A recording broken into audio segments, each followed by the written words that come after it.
हम कब तक किसी के टिप्स और कॉल्स के ऊपर में डिपेंडेंट रहेंगे?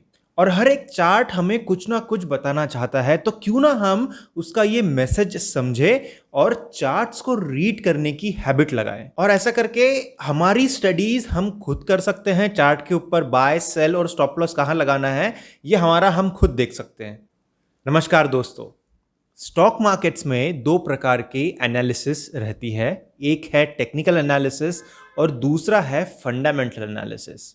दोनों का जो डिफरेंस है उसके ऊपर एक वीडियो हमने किया है, वो आप देख सकते हैं। इस वीडियो में हम सिर्फ टेक्निकल एनालिसिस की बात करेंगे और टेक्निकल एनालिसिस का जो टूल है जिसके ऊपर हमें परफॉर्म करते हैं, यानी प्राइस चार्ट्स।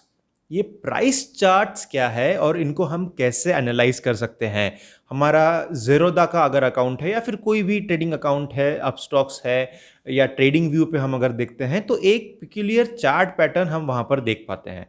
तो चार्ट के ऊपर में कुछ ग्रीन और रेड कलर के सिग्नल्स हम देखते हैं जिसको कैंडलस्टिक्स कहते हैं, और बाकी भी बहुत सारे वहां पर टूल्स अवेलेबल होते हैं जिसके चलते हुए हम प्राइस एक्शन को समझ पाए। उसके अंदर क्या क्या फीचर्स हैं जो यूजफुल है और ऐसे कौन से फीचर्स हैं जो अगर आप यूज ना करें तो ही बेहतर है, और ऐसे कौन से फीचर्स हैं जो आपको एग्जैक्ट एंट्री और आपका एग्जैक्ट स्टॉप लॉस और एग्जैक्ट सेल बताने में हेल्प करेगा।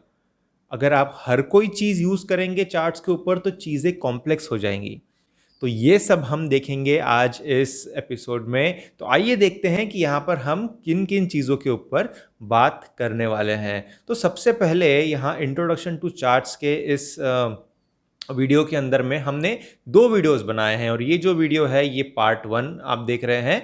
पार्ट 2 भी जल्द ही हम अपलोड कर देंगे, उसकी लिंक भी डिस्क्रिप्शन में दी रहेगी जब भी हम उसको अपलोड करेंगे। हो सकता है एक दो दिन में वो भी हम अपलोड कर लें।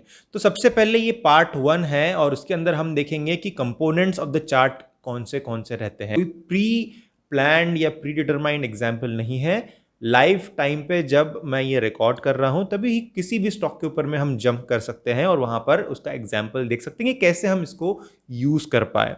तो फ्रेंड्स, बहुत ही इजी है। टेक्निकल एनालिसिस में होल्ड लेना थोड़ा थोड़ा टाइम लगेगा, डेडिकेशन लगेगा। वीडियो को एंड तक ज़रूर देखिए, क्योंकि ये वीडियो हो सकता है आपके स्टॉक मार्केट के करियर का सबसे इंपॉर्टेंट वीडियो हो, जहां पर आप किसी और के ऊपर डिपेंडेंट नहीं रहेंगे। आपका स्टॉक सिलेक्शन, आपका स्टॉक में का जो एंट्री और एग्जिट और स्टॉप लॉस का लेवल है वो पहचानना आपको खुद आ जाएगा। So this is in true sense some kind of ownership which you will be getting.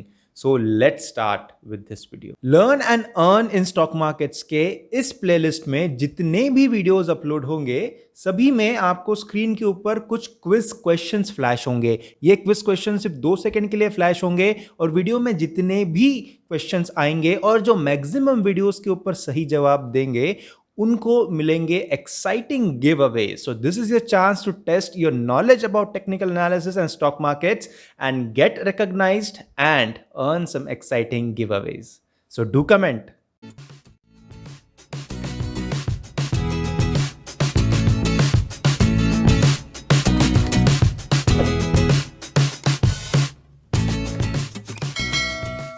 हाँ, स्क्रीन पर आप ज़ेरोधा का अकाउंट देख पा रहे हैं। अगर आपके पास में ज़ेरोधा का अकाउंट है तो वो कुछ इस तरीके से आपको दिखेगा स्क्रीन के ऊपर, या फिर कोई और भी अकाउंट है वहाँ पर भी आप आपका जो चार्ट है वो फीचर यूज़ कर सकते हैं और चार्ट को खोल सकते हैं। कुछ थोड़ा डिफरेंट लगेगा अगर आपका ज़ेरोधा का अकाउंट नहीं है तो, बट आप रिलेट कर सकते हैं और यहाँ से समझ के वहाँ पर इम्प्लीमेंट कर सकते हैं।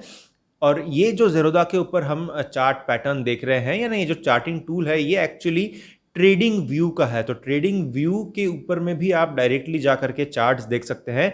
आपको जस्ट गूगल में ट्रेडिंग व्यू डालना है और वहाँ पर बहुत सारे चार्ट्स अवेलेबल है। जो भी स्टॉक आपको चाहिए वो स्टॉक आप डाल सकते हैं।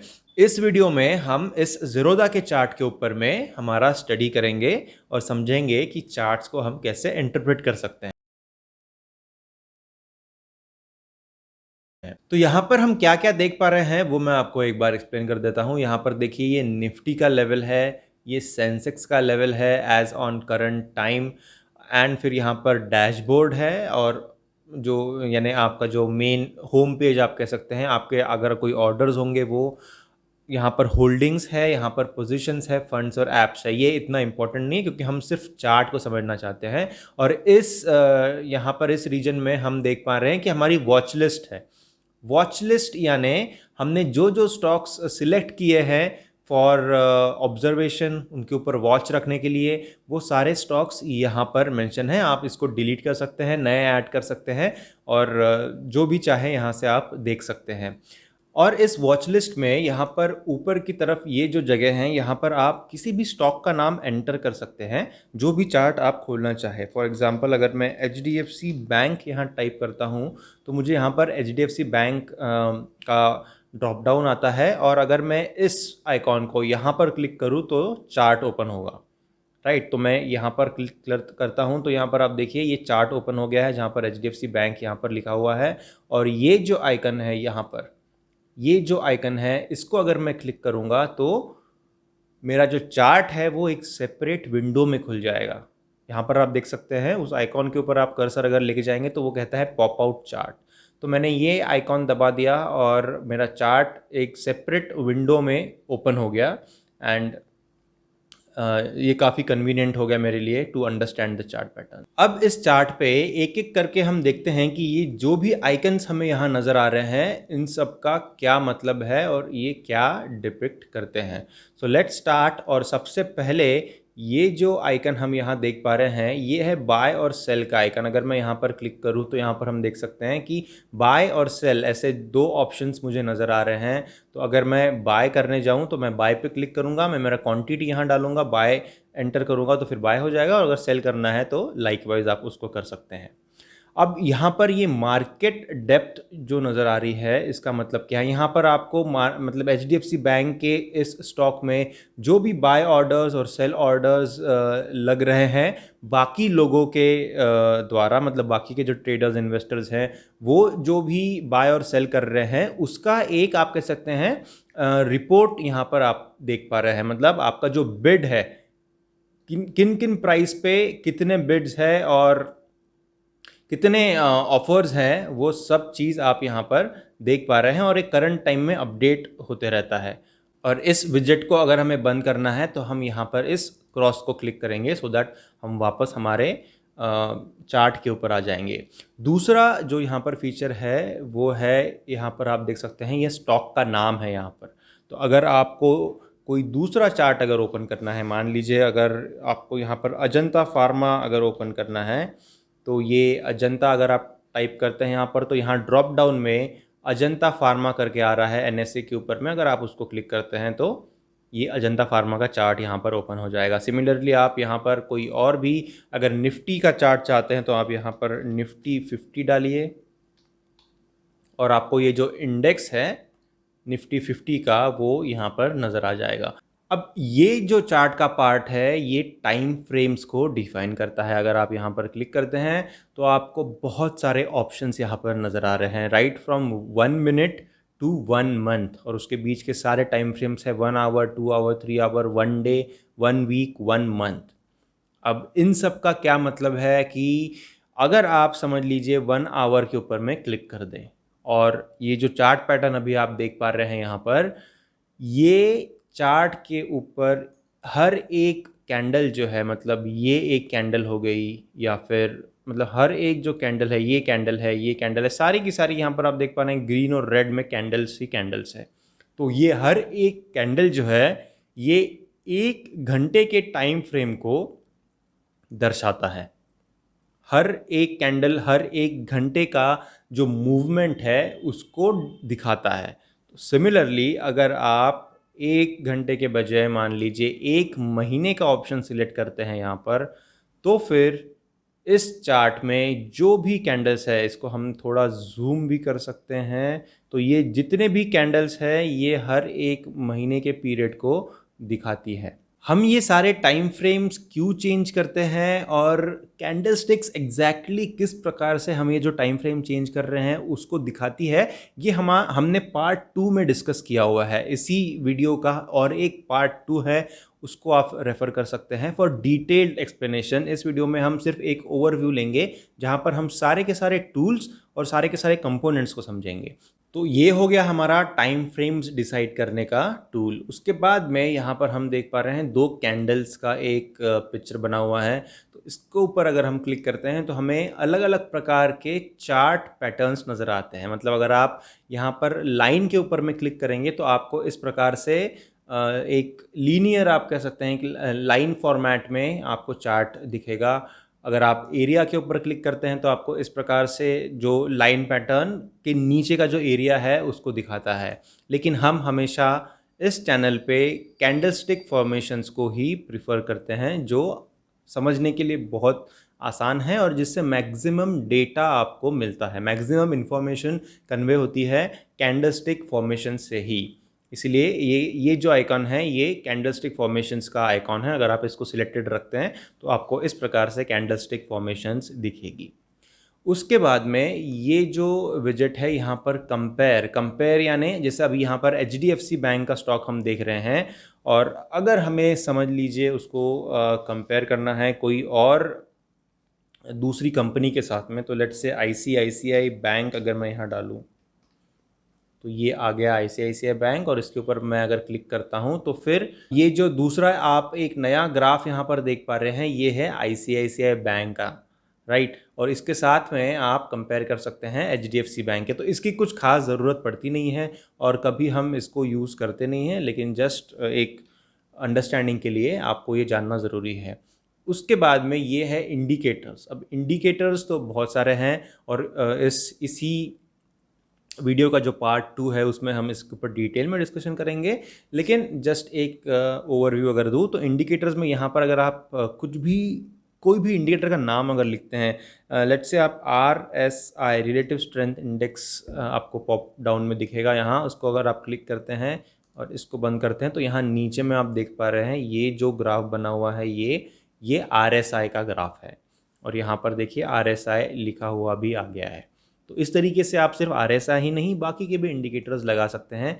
हम एक दो इंडिकेटर्स यहाँ पर लगा कर देखते हैं कि किस प्रकार से हम वो चीज़ कर सकते हैं। यहाँ पर इंडिकेटर्स पे क्लिक किया, फिर से अगर मुझे MACD लगाना है तो ये MACD आ गया और मैंने इसके ऊपर क्लिक किया, इसको बंद किया तो यहाँ पर देखिए MACD भी आ गया। ये आ गया MACD और ये MACD के 2 ग्राफ्स आ गए, ब्लू में और रेड में। अगर आपको इसके सेटिंग्स चेंज करना है तो वो भी आप यहीं पर कर सकते हैं। ये सेटिंग्स का आइकॉन है, इसको आप क्लिक करिए, आपको जो भी लेंथ का MACD लगाना है आप लगा सकते हैं। सिमिलरली RSI को अगर करना है, जो भी पीरियड या लेंथ आप या स्टाइल आप चुनना चाहे, कलर में या फिर आपको कहाँ पर लगानी है, अपर लिमिट 70 में लगानी है, 30 में लगानी है, ये सारी चीज़ें आप यहाँ पर कर सकते हैं। तो फिलहाल मैं इसको इन दोनों इंडिकेटर्स को डिलीट कर देता हूँ क्योंकि इंडिकेटर्स चार्ट्स पर अगर रहते हैं तो थोड़ा कन्फ्यूजन हो जाता है, क्योंकि चार्ट जितना सिंपल है उतना अच्छा लगता है। उसके बाद में यहाँ पर देखिए ये टेम्पलेट्स हैं। अब टेम्पलेट्स में आप कोई भी इंडिकेटर का टेम्पलेट सेव कर सकते हैं। मतलब अगर आपने समझ लीजिए जैसे हमने प्रीवियसली 2-3 इंडिकेटर्स लगाए थे, अभी MACD लगाया था, RSI लगाया था, उसमें अगर हम टेम्पलेट में आते हैं तो सेव इंडिकेटर टेम्पलेट अगर हम करते हैं तो फिर अगर आप कभी भी इन टेम्पलेट्स में आकर के सिलेक्ट करेंगे उस पर्टिकुलर टेम्पलेट को तो आपको बाय डिफ़ॉल्ट RSI और MACD स्क्रीन के ऊपर में आ जाएगा। मतलब आपको फिर से लगाने की ज़रूरत नहीं है। तो ऐसा वो टेम्पलेट वहाँ पर सेव हो जाता है, उसके ऊपर आप क्लिक कर सकते हैं, राइट।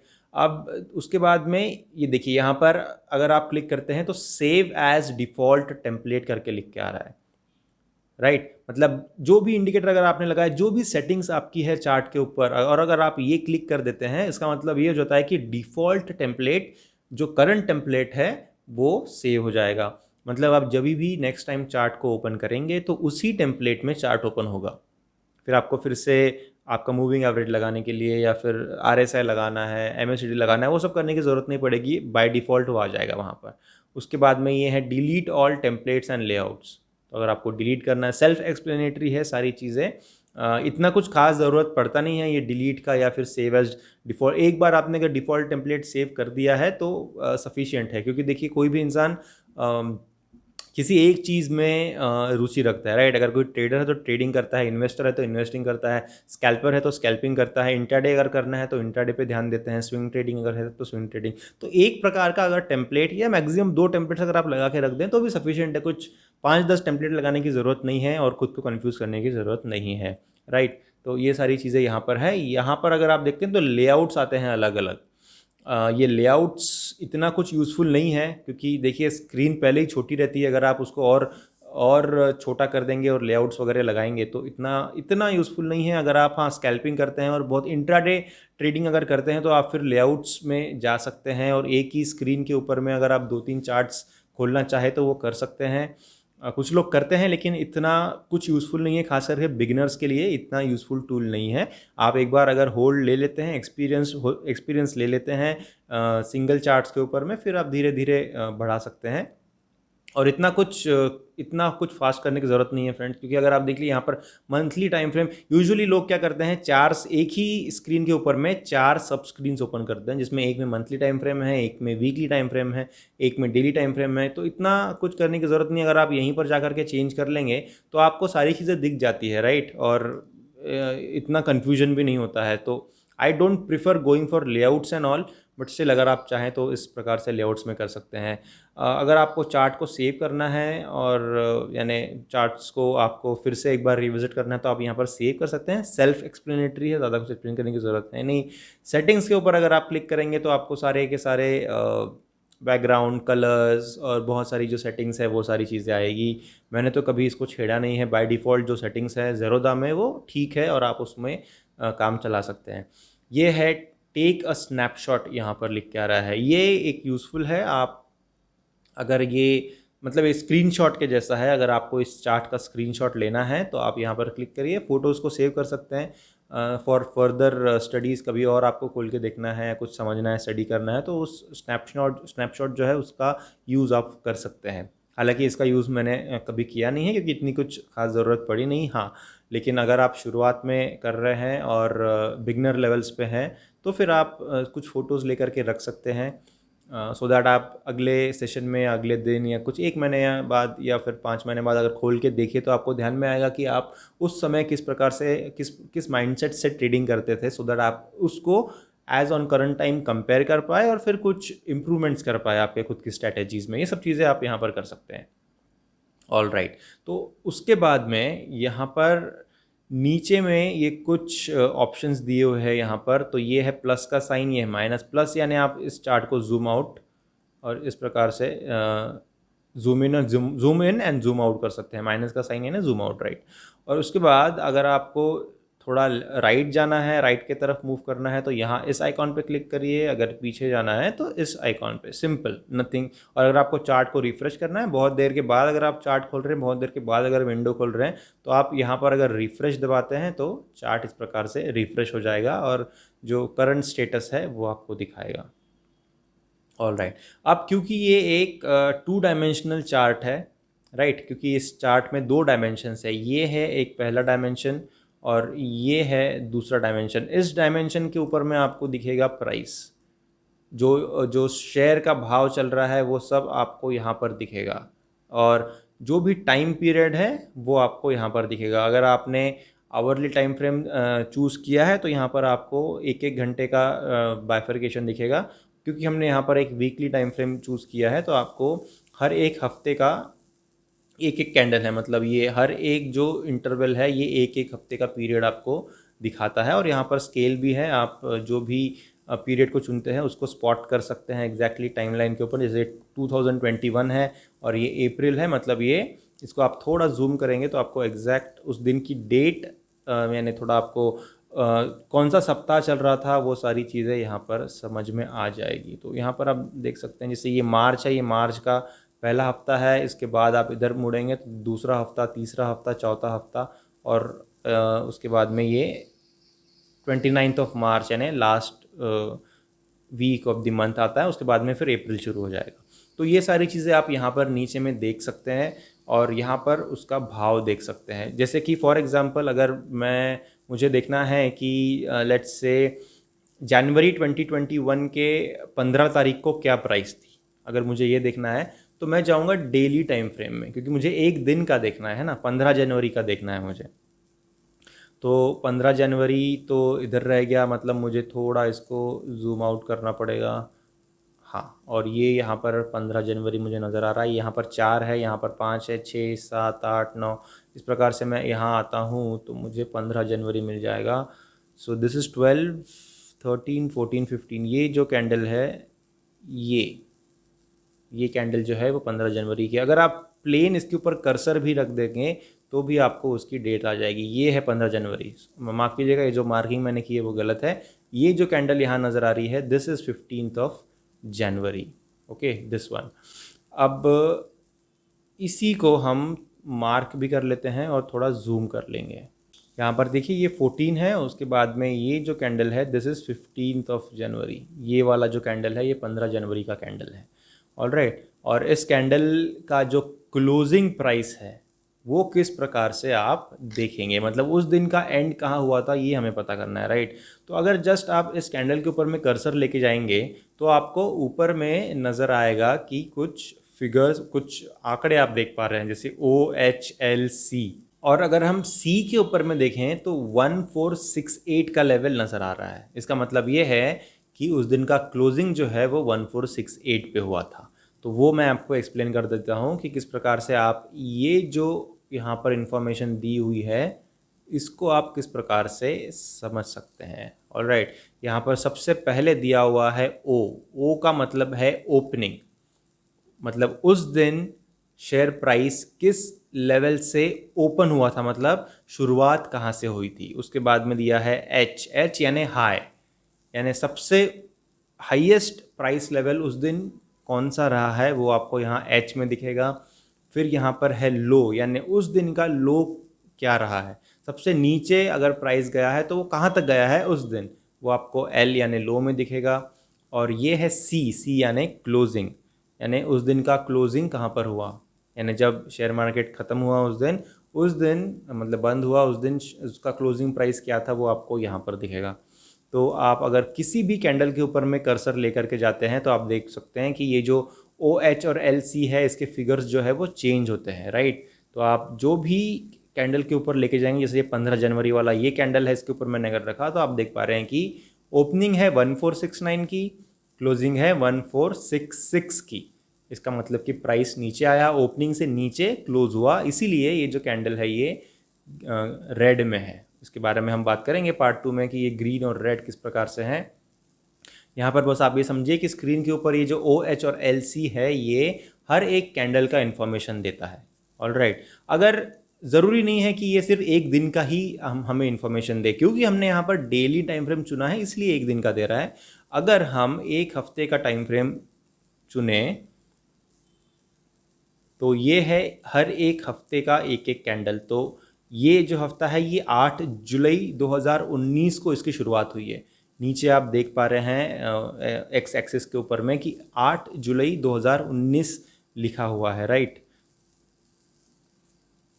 इस रीजन में अगर आप देखेंगे तो आपको उस वीक की शुरुआत कौन से दिन हुई थी वो आपको दिखेगा। तो यहाँ पर आप देख पा रहे हैं 8 जुलाई 2019। और उसके बाद में अगर आप ऊपर देखें OHLC में ओपनिंग जो है वो 1237 है, हाई जो है वो भी 1237 है, लो जो है वो 1183 है और क्लोजिंग जो है वो 1196 है। मतलब ओपनिंग से नीचे क्लोज हुआ है उस हफ्ते में HDFC बैंक का स्टॉक। इस प्रकार से आप इस इंफॉर्मेशन को समझ सकते हैं जो चार्ट्स के ऊपर में है, ठीक है। अब दूसरी चीज़ यहाँ पर हम ये जो देख पा रहे हैं ये क्या है, यहाँ पर लिखा है HDFC बैंक 1W यानी 1 वीक, क्योंकि हमने वीकली टाइम फ्रेम चुना है इसलिए 1W। और यहाँ पर NSE क्यों लिखा है, NSE इसलिए लिखा है क्योंकि ये स्टॉक एक्सचेंज है जिसके ऊपर हम HDFC बैंक का स्टॉक देख रहे हैं। तो NSE अगर नहीं है तो वहाँ पर और क्या रह सकता है, NSE की जगह पर वहाँ पर दूसरा भी स्टॉक एक्सचेंज रह सकता है जैसे कि BSE। अब देखिए अगर मैं यहाँ पर क्लिक करूँ HDFC बैंक और लेट्स से कि हमें ICICI बैंक का स्टॉक देखना है, तो मैंने यहाँ पर ICICI बैंक एंटर किया और जैसे ही मैंने एंटर किया तो मुझे कुछ एंट्रीज दिखाई दे रही है NSE में, जैसे यहाँ पर NSE है। साथ ही में मुझे BSE भी नज़र आ रहा है। BSE यानी बॉम्बे स्टॉक एक्सचेंज और NSE यानी नेशनल स्टॉक एक्सचेंज। तो मैं चुन सकता हूँ मुझे NSE में चार्ट को देखना है, NSE के ऊपर में ट्रेड करना है, या मुझे BSE का चार्ट देखना है और BSE के ऊपर में ट्रेड करना है। BSE और NSE एक्सचेंजेस है। ICICI बैंक का जो स्टॉक है वो सेम रहेगा, थोड़ा सा हल्का सा प्राइस डिफरेंस रहता है शेयर प्राइस के ऊपर में, बट बहुत ही मिनिमम होता है। तो आप जो भी एक्सचेंज चुनना चाहे आप चुन सकते हैं। तो वैसे ही हमने क्योंकि यहाँ पर NSE का ये एक्सचेंज चुना था, इसलिए उस केस में हमें यहाँ पर NSE नज़र आ रहा था HDFC बैंक के केस में। यहाँ पर हम ICICI बैंक के केस में वही देख रहे हैं कि यहाँ पर फिर से NSE है। एक बार हम BSE को चुन के देखते हैं तो हमें और भी ज़्यादा क्लैरिटी आ जाएगी कि एग्जैक्टली वो किस प्रकार से इंफॉर्मेशन दिखाता है। तो ये है ICICI बैंक और ये है BSE यहाँ लिखा हुआ है। तो यहाँ पर मैंने अगर क्लिक किया तो यहाँ आप देख सकते हैं NSE की जगह के ऊपर में यहाँ पर BSE आ गया है। और राइट, OHLC का जो बाकी सब जो है वो सेम है और थोड़ा सा प्राइस डिफरेंस है। यहाँ पर जैसे हम 537 देख रहे हैं BSE के ऊपर में, तो देखते हैं कि 537 अगर यहाँ पर है तो NSE में कितना है। यहाँ पर हम नोट कर लेते हैं 537 और चलते हैं ICICI बैंक के NSE के ऊपर, और ये है NSE। यहाँ पर भी 537 ही है और हल्का सा पॉइंट में कुछ डिफरेंस है। So not much of a difference in both the exchanges. तो ये चीज़ हो गई। फिर उसके बाद में नीचे में हम देख पा रहे हैं यहाँ वॉल्यूम लिखा हुआ है, ठीक है, और वॉल्यूम के सामने कुछ फिगर्स लिखे हुए हैं। और नीचे में हम देख पा रहे हैं कि ये जो भी आप बार्स यहाँ देख पा रहे हैं, ये ग्रीन और रेड में, ये जो भी आप यहाँ पर देख पा रहे हैं, ये वॉल्यूम को दिखाता है। वॉल्यूम का जो मैग्नीट्यूड है उसको दिखाता है, इसलिए यहाँ पर ये वॉल्यूम लिखा हुआ है। उसके नीचे में EMA 21, EMA 55, MA 200, ये सारी जो चीज़ें लिखी हैं। और यहाँ कलर्स भी है, यहाँ ब्लू है, ये ब्लैक है और ये रेड है। इसका मतलब क्या है कि ये EMA 21 जो है वो ब्लू कलर में है। और यहाँ पर हम देख पा रहे हैं कि ये ब्लू कलर का ये जो ग्राफ है ये है EMA 21। अभी EMA 21 क्या है, 55 क्या है, अगर आपको नहीं पता है तो कोई बात नहीं, ये भी हम इसके ऊपर में भी हम बात करने वाले हैं पार्ट 2 में। एक ब्रीफ डिस्कशन करेंगे क्योंकि EMA यानी मूविंग एवरेजेस है और मूविंग एवरेजेस बहुत बड़ा सब्जेक्ट है। इसके ऊपर हम एक डेडिकेटेड वीडियो लेकर के आएंगे और उसकी भी लिंक डिस्क्रिप्शन में हम दे देंगे, या अभी तक अगर अपलोड हो चुका होगा तो you will find that link in the description. You can check that and learn about moving averages as well. So this is about EMA 21। वैसे ही जैसे EMA 55 है, उसका कलर यहाँ देख पा रहे हैं आप, वो कलर जो है वो ब्लैक में है। तो ये रहा वो EMA 55। EMA यानी एक्सपोनेंशियल मूविंग एवरेज 55 उसका पीरियड रहता है, इसलिए उसको 55 कहते हैं। यहाँ पर पीरियड जो है वो 21 है, इसलिए उसको 21 कहा जाता है। इसके ऊपर हम बात करेंगे एक दूसरे वीडियो में। और वैसे ही ये मूविंग एवरेज 200 का पीरियड है और ये है वो मूविंग एवरेज 200 जो रेड कलर में आप यहाँ पर देख पा रहे हैं। और क्या ये बाय डिफ़ॉल्ट आते हैं? नहीं, ये मैंने मेरे चार्टिंग टूल्स के ऊपर में लगाए हैं, इसीलिए यहाँ पर ऐसे आप देख पा रहे हैं। अगर आपको इसको डिलीट करना है, मान लीजिए मुझे EMA 21 नहीं चाहिए, तो मैं यहाँ पर डिलीट कर दूंगा तो ये जो ब्लू ग्राफ है वो गायब हो जाएगा। मुझे अगर ये रेड वाला भी नहीं चाहिए तो मैंने इसको भी डिलीट कर दिया, मैंने इसको भी डिलीट कर दिया। अगर मुझे वॉल्यूम भी नहीं चाहिए तो मैं उसको भी डिलीट कर सकता हूँ। ऑल राइट, तो ये इंडिकेटर्स के अंदर में जा कर के मैंने वो सारे मूविंग एवरेजेस जो है वो लगाए थे, और मुझे अगर नहीं चाहिए तो मैंने उसको हटा दिया और चार्ट्स को क्लीन रखा। तो इस प्रकार से ये चार्ट के ऊपर जितनी भी चीज़ें हैं वो हमने समझ ली हैं। इसके सारे के सारे जो कंपोनेंट्स है उसको हमने समझ लिया है, लेकिन अभी तक हमने 100% चीज़ चार्ट के ऊपर की नहीं समझी है, और वो हम समझेंगे हमारे पार्ट 2 में। So thank you for watching the video till the very and if you found value, अगर आपको कुछ वैल्यू एडिशन हुआ होगा इस वीडियो से, चार्ट्स को समझना अगर आसान हुआ होगा, और ऐसा आपको अगर लग रहा है कि ये वीडियो देखने के बाद में आप चार्ट्स के ऊपर में कुछ एंट्री एग्जिट और स्टॉप लॉस को समझ सकते हैं तो लाइक ज़रूर करिएगा वीडियो को और शेयर ज़रूर करिए सारे सोशल मीडिया प्लेटफॉर्म्स के ऊपर में। साथ ही में इसका जो पार्ट 2 है वो अगर आपने नहीं देखा है तो वो भी देख लीजिए, क्योंकि उसके बिना ये जो वीडियो है ये अधूरा रह गया।